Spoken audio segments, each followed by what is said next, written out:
The sun hung low over the sprawling acres of Willow Creek Ranch, casting golden rays across the rolling hills of central Texas. The land was a patchwork of rugged beauty, open fields dotted with wildflowers, a grove of ancient oaks, and a winding creek that shimmered like liquid silver in the late afternoon light. At the heart of it all stood a sturdy, weathered ranch house, its cedar siding blending seamlessly with the landscape. This was no ordinary property. It was a sanctuary, a hard-earned retreat for Jack Tanner, a retired Navy SEAL who had traded the chaos of war zones for the quiet of rural life. At 42, Jack was a man of discipline and instinct, his broad shoulders and calloused hands bearing the marks of a life spent in service. His dark hair was flecked with gray, and his piercing blue eyes carried a weight that spoke of battles fought and secrets kept. The ranch was his refuge, a place where he could breathe freely, far from the noise of the world. But on this particular afternoon, that peace was about to be shattered. Jack had spent the morning tending to his small herd of cattle, checking fences, and repairing a section of the barn that had taken a beating in a recent storm.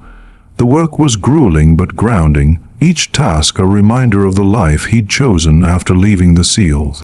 By mid-afternoon, he was in the kitchen, sipping black coffee and reviewing a stack of invoices for feed and equipment. The ranch wasn't just a home, it was a business, one he ran with the same precision he'd once applied to covert operations. The windows were open, letting in a warm breeze that carried the scent of grass and earth.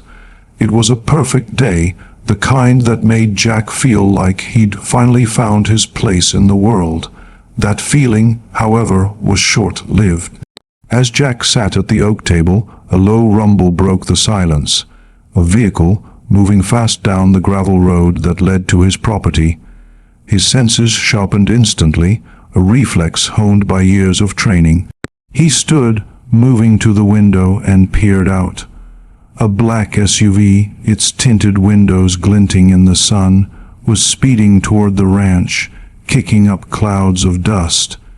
Behind it followed a second vehicle, a pickup truck with a logo painted on the side. Something about Crestwood Homeowners Association. Jack's brow furrowed. There was no HOA out here. Willow Creek Ranch was miles from any subdivision, surrounded by nothing but open land and a few scattered neighbors, none of whom were part of any organized community. This was free country, unburdened by the petty rules and regulations of suburban oversight. Whoever these people were, they were out of place. The vehicles came to a stop at the edge of Jack's driveway, near the heavy iron gate he'd installed himself.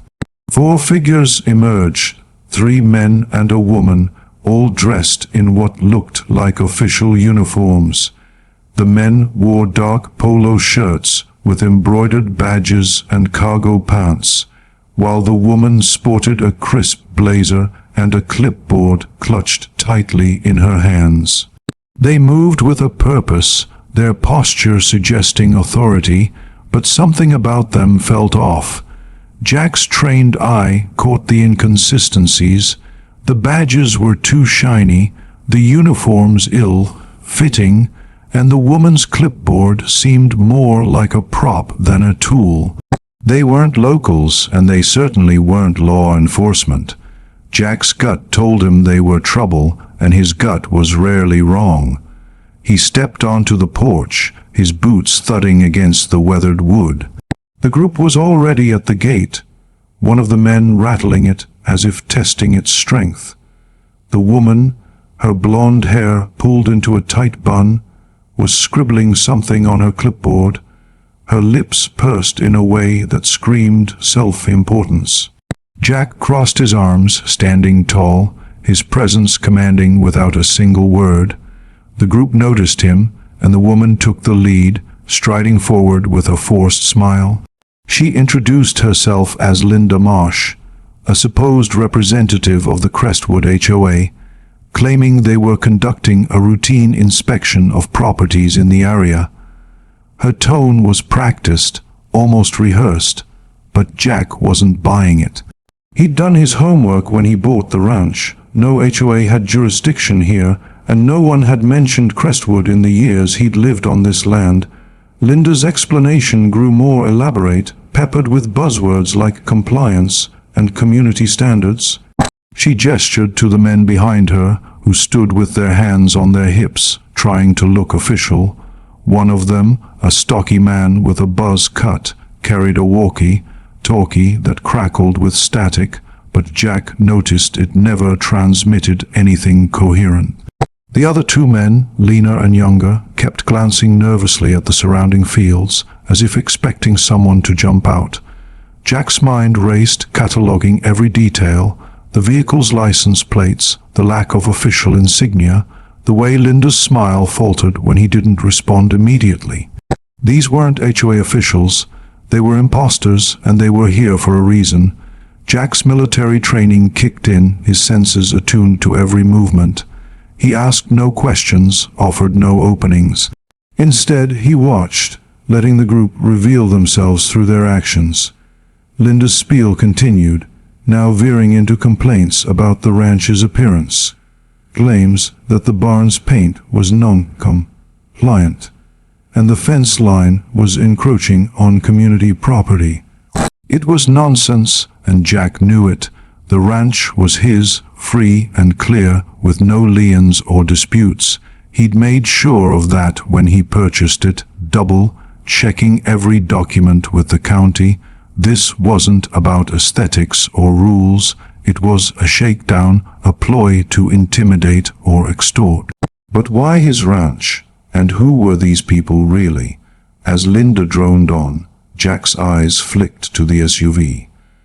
The driver's side window was cracked open, and he could just make out another figure inside, hunched over what looked like a laptop. The setup felt tactical, like a coordinated operation. Jack's instincts screamed that this was more than a simple scam. He'd seen operations like this before, con artists posing as officials to gain access to properties, sometimes for theft, sometimes for something worse.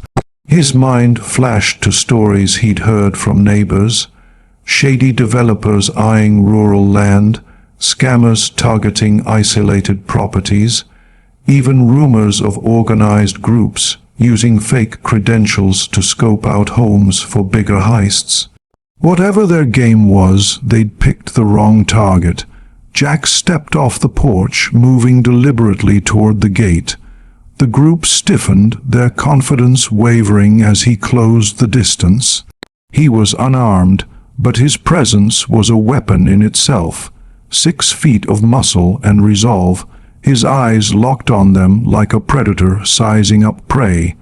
Linda's voice faltered, and she took a step back, clutching her clipboard like a shield. The man with the walkie-talkie tried to puff out his chest, but his hands twitched, betraying his nerves. Jack stopped just short of the gate, his voice low and steady as he told them to leave. He didn't raise his voice, didn't need to. The weight of his words, backed by years of facing down far greater threats, was enough to make the air feel heavy. The group hesitated, clearly unprepared for resistance. Linda tried to regain control, waving her clipboard and citing fictional regulations, but Jack cut her off. He didn't argue or debate. He simply repeated his command to leave, his tone leaving no room for negotiation. The younger men exchanged glances, and the one with the walkie-talkie muttered something into it, though no response came. Jack's eyes darted to the SUV again, catching a glimpse of the figure inside slamming the laptop shut. Whatever they were planning, it was falling apart. The group began to retreat, Linda still blabbering about further action, as they piled back into their vehicles. The SUV engine roared to life, and the pickup followed, both speeding off in a cloud of dust. Jack stood at the gate, watching until the vehicles disappeared over the horizon. His heart rate was steady, his breathing calm, but his mind was racing. This wasn't over. The fake HOA crew had come for a reason, and their retreat was too quick, too disorganized. They'd be back, or someone else would. Jack knew the type opportunists who preyed on the unprepared, banking on intimidation to get what they wanted. But Willow Creek Ranch wasn't just any property, and Jack Tanner wasn't just any man. He'd spent years defending his country, facing enemies far more dangerous than a group of wannabe enforcers. If they wanted a fight, he'd be ready. As the sun dipped below the hills, casting long shadows across the ranch, Jack walked back to the house. He needed answers about Crestwood, about the group, about what they were after. He fired up his laptop, pulling up county records and property maps. The ranch was his fortress, and he'd protect it at all costs. But first, he needed to know who he was dealing with and why they'd targeted his land. The answers, he suspected, would lead him down a rabbit hole far deeper than a simple scam. For now, he'd wait, his senses sharp, his instincts primed. The fake HOA cops had made their move, but Jack Tanner was ready for war. The night settled over Willow Creek Ranch like a heavy blanket, the stars piercing the Inkai, Texas sky with a clarity that only rural solitude could offer. Jack Tanner sat at his kitchen table, the glow of his laptop casting sharp shadows across his weathered face. The encounter with the fake HOA crew had left a knot in his gut, a nagging sense that this was no random scam, but something far more calculated. His years as a Navy SEAL had taught him to trust that instinct, the quiet alarm that sounded when danger was near. The ranch was still, save for the occasional chirp of crickets and the distant lowing of cattle. But Jack's mind was anything but calm. He was on a mission now, not with a rifle in hand, but with the same relentless focus that had carried him through hostile territories. The imposters had come to his land, and he was determined to uncover why. Jack's first move was to dig into the so-called Crestwood Homeowners Association. He pulled up the county's property records, his fingers moving swiftly across the keyboard as he cross-referenced deeds, plats, and ownership histories.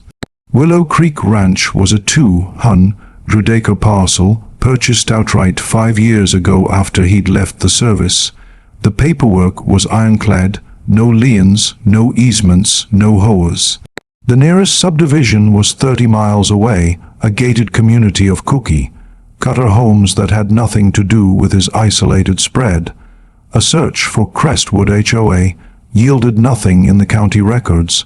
No registered entity, no filings, no trace. It was a ghost, a fabrication, just as he'd suspected, but the absence of evidence only deepened the mystery. If these people weren't part of a real HOA, what were they after? He widened his search, scouring online forums and local news archives for mentions of similar scams. The internet was a treasure trove of stories about fraudulent HOA targeting rural properties, shady groups posing as officials to extort money, intimidate landowners, or, in some cases, scout properties for larger schemes. One article caught his eye, a report from a neighboring county about a group claiming to represent a non-existent HOA, bullying ranchers into paying fines for violations. The descriptions matched the crew he'd faced: official-looking uniforms, vague threats, and a quick retreat when challenged. The article hinted at ties to real estate fraud, with speculation that such groups were fronts for developers or land speculators looking to pressure owners into selling. Jack leaned back in his chair, the pieces starting to form a picture, though it was still blurry. His next step was to investigate the vehicles.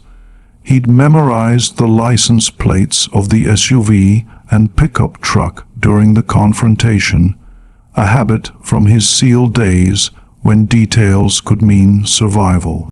Running the plates through a public database required a bit of finesse, but Jack had contacts from his military days who could bend the rules without breaking them. A quick call to an old buddy in Austin, now working private security, got him access to a DMV lookup. The SUV was registered to a shell company called Crestwood Holdings, LLC, based out of a nondescript office park in Dallas. The pickup truck, however, was a dead end, a rental from a chain in San Antonio, likely paid for with cash or a prepaid card. Crestwood Holdings was the thread to pull, but a quick search showed it was a maze of paperwork, with no clear owner or purpose. Shell companies were a classic tactic for hiding shady dealings, and Jack's instincts told him this one was no exception. As the hours ticked by, Jack's research took him deeper into the underbelly of rural real estate scams. He found whispers of a larger operation, one that targeted isolated properties like his, land with no immediate neighbors, no oversight, and high value for development. Central Texas was a hotbed for such schemes, with developers hungry for cheap land to turn into sprawling subdivisions or commercial projects. Willow Creek Ranch, with its fertile soil, water access, and proximity to a growing highway corridor, was a prime target. Jack's mind flashed to the figure in the SUV, the one hunched over a laptop. Were they mapping his land, surveying it for a buyer, or was this about something else entirely? Mineral rights, water rights, or even a front for something more sinister? By midnight, Jack had a working theory.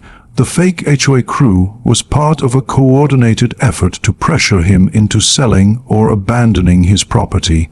The tactic was simple: intimidate, confuse, and wear down the owner until they gave in.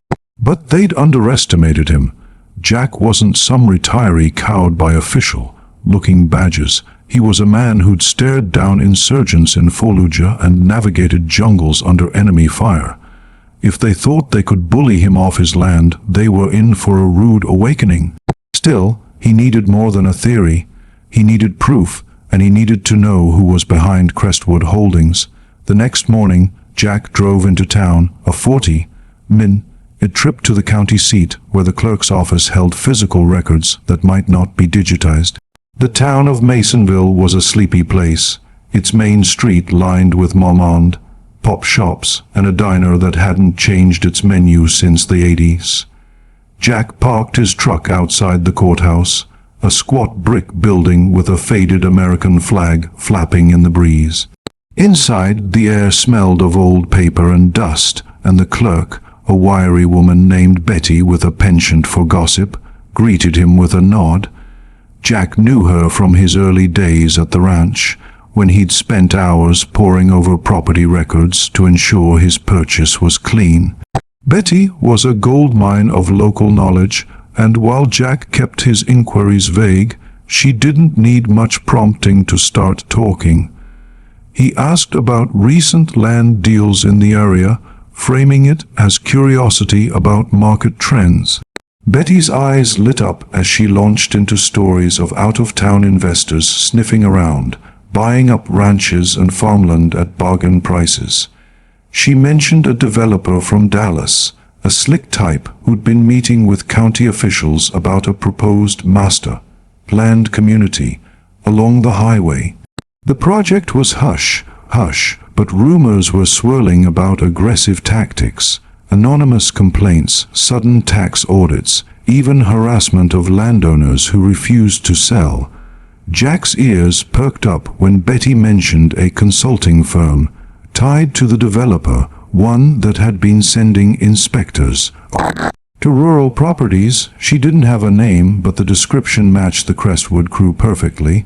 Back at the ranch, Jack cross-referenced Betty's intel with his own findings. The developer, a company called Horizon Ventures, had a glossy website touting sustainable communities and rural revitalization, but behind the buzzwords was a trail of lawsuits, disputes with landowners, allegations of fraud. even a whistleblower claim about forged documents.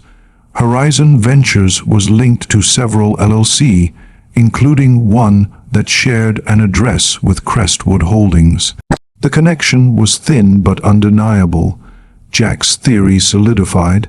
The fake HOA was a front for Horizon, a way to scout or sabotage properties they wanted to acquire. His ranch, with its prime location and resources, was likely at the top of their list. As the days passed, Jack prepared for the next move. He installed trail cameras around the perimeter of his property, their lenses hidden in the brush to catch any trespassers. He upgraded the locks on the gate and barn, and he kept his old service pistol cleaned and ready, though he hoped it wouldn't come to that. The ranch was his fortress, and he'd defend it with the same precision he'd once brought to his missions. But the waiting was the hardest part. The imposters hadn't returned, but Jack knew they were out there, regrouping, planning their next move. He spent his evenings poring over maps and records, trying to anticipate their strategy. Were they after his land for a subdivision, a commercial project, or was there something else at play, something tied to the ranch's history or resources? One evening, as Jack sat on the porch watching the sunset, a new clue emerged. A drone buzzed overhead, its faint hum breaking the silence of the twilight. It was small, likely a consumer model, but it was flying low, circling the ranch with purpose. Jack watched it through binoculars, noting its path over the creek and the northern fields. Drones weren't uncommon in rural areas. Farmers used them to check crops or fences, but this one wasn't local. Its flight pattern was too deliberate, too focused. Jack's mind raced back to the laptop in the SUV. Were they mapping his land from the air, surveying for minerals or water? He grabbed his phone and recorded the drone's movements, its blinking lights disappearing into the dusk. The drone was a sign that the game was escalating. The fake HOA crew wasn't just a group of con artists. They were part of something bigger, something with resources and ambition. Jack knew he couldn't just wait for their next move. He needed to take the fight to them, to uncover the full scope of their plan and expose them before they could strike again.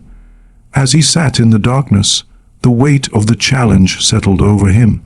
This wasn't just about protecting his ranch. It was about standing his ground against a shadowy enemy that thought they could outsmart him. They were wrong, and he'd make sure they knew it. Jack lowered his phone, the drone's blinking lights now a faint speck against the darkening sky. His jaw tightened as he processed what he'd just seen. The aerial surveillance confirmed his suspicions. The fake HOA crew, or whoever was behind them, wasn't just testing his resolve. They were mapping his land, likely for a purpose tied to Horizon Ventures' shadowy ambitions. He didn't waste time speculating. He moved inside, locking the door behind him, and sat at his laptop to review the footage. The drone's path had focused on the creek and the northern fields, areas rich with water and fertile soil.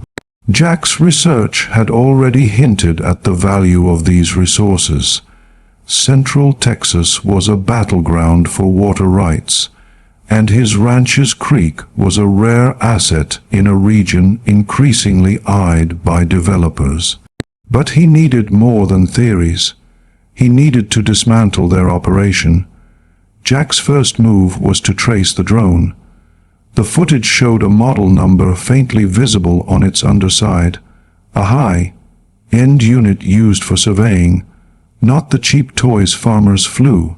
A quick search online linked it to a supplier in Dallas, the same city tied to Crestwood Holdings and Horizon Ventures. The connection was too neat to be coincidence. Jack cross-referenced the supplier's sales records, using a backdoor contact from his SEAL days who specialized in digital forensics. The contact came through within hours. The drone was part of a batch purchased by a company called Terrascope Analytics, another LLC with an address matching Horizon's office park. Terrascope's public filings were sparse, but their website boasted expertise in land asset evaluation, a euphemism for scoping out properties for acquisition. Jack's ranch was clearly in their crosshairs, and the drone was their latest tool. With the enemy's outline taking shape, Jack shifted to offense. He couldn't just wait for another visit from the fake HOA crew. He needed to confront Horizon Ventures directly, but first he had to protect his land. He spent the next morning reinforcing the ranch's defenses. The trail cameras were already active, but he added motion sensors along the perimeter, wired to an alarm system he'd rigged himself.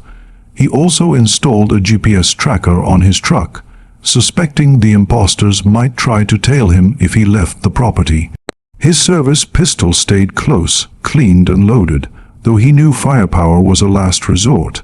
This was a war of wits, and Jack was playing to win. His next step was to gather allies. Jack wasn't a loner by nature, despite the solitude of the ranch. He'd built a network of trust over the years. Neighbors, local officials, and a few old military buddies who'd settled in Texas. He reached out to Tom Hargrove, a neighboring rancher who'd faced his own run-ins with shady developers. Tom's property, a 150-acre spread to the east, had been targeted with anonymous complaints about livestock violations, a tactic Jack now recognized as part of Horizon's playbook. Tom confirmed the pattern: official-looking letters, visits from inspectors, and vague threats of legal action. He'd brushed them off, but Jack's story about the fake HOA crew lit a fire under him. Together, they agreed to dig deeper, pooling their resources to expose the scam. Jack's research led him to a county planning meeting scheduled for the following week, where Horizon Ventures was set to pitch their master planned community to local officials. The meeting was public, but Jack suspected it was a formality. Horizon likely had insiders greasing the wheels. He decided to attend, not as a protester but as a silent observer, blending into the crowd to gauge their strategy. The meeting was held in Masonville's community center, a long building packed with folding chairs and restless locals. Jack sat in the back, his baseball cap pulled low, his eyes scanning the room. Horizon's representative, a polished man in a tailored suit named Richard Caldwell, took the podium with a slick presentation about sustainable growth and economic opportunity. The slides showed mock-ups of a sprawling development, houses, shops, even a golf course, slated for land that included Jack's ranch and several neighboring properties.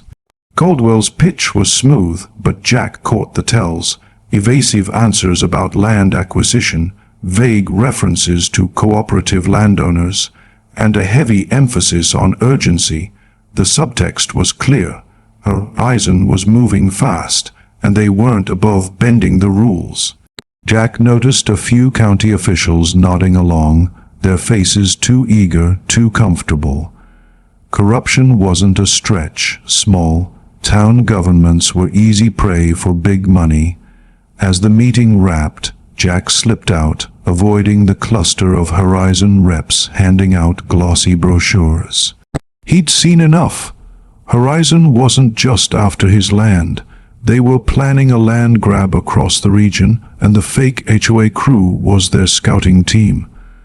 Back at the ranch, Jack pieced together a plan. He needed hard evidence to shut Horizon down, something that would hold up in court or with the press. His trail cameras had already captured footage of a second drone flyover, this one at dawn, confirming the surveillance was ongoing. He also found a suspicious email in his spam folder, a poorly worded notice from Crestwood HOA, demanding payment for violations and threatening liens.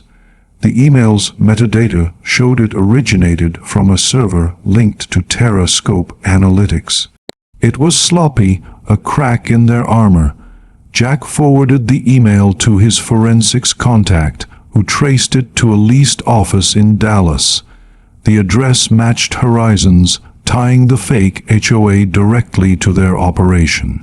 Jack's next move was riskier. He decided to infiltrate Horizon's Dallas office, not with a break-in but with a pretext. Posing as a potential investor, he scheduled a meeting with Caldwell, using a burner phone and a fake name tied to a shell email account. The office was a glass and steel monstrosity in a suburban business park, its lobby sterile and impersonal. Jack arrived in a borrowed suit, his military bearings softened to blend in. Caldwell greeted him warmly, unaware of who he was dealing with. The meeting was a gold mine. Caldwell let slip details about problematic landowners, including a stubborn rancher on Willow Creek who was holding up progress. Jack played along, nodding as Caldwell bragged about their creative compliance strategies, a euphemism for the fake HOA scam. The meeting gave Jack what he needed, confirmation that Horizon was orchestrating the fraud, with Crestwood Holdings and Terrascope as fronts. Caldwell even mentioned a consultant named Linda Marsh, the woman who'd led the fake HOA crew. Jack kept his expression neutral, but his mind was racing. He left the office with a handshake and a promise to consider investing, then drove straight to a coffee shop to upload his findings to a secure cloud drive.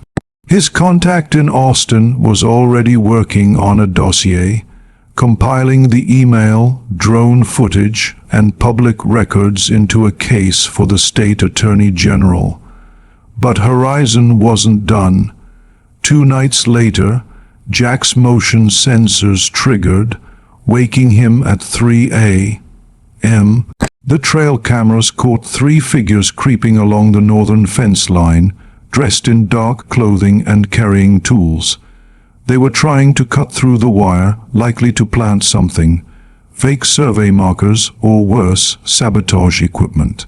Jack moved silently, grabbing his pistol and a flashlight. He didn't confront them directly. Instead, he fired a warning shot into the air, the crack echoing across the ranch. The intruders bolted, scrambling back to a waiting van that sped off into the night. The cameras caught their faces, and one matched the stocky man from the first HOA visit.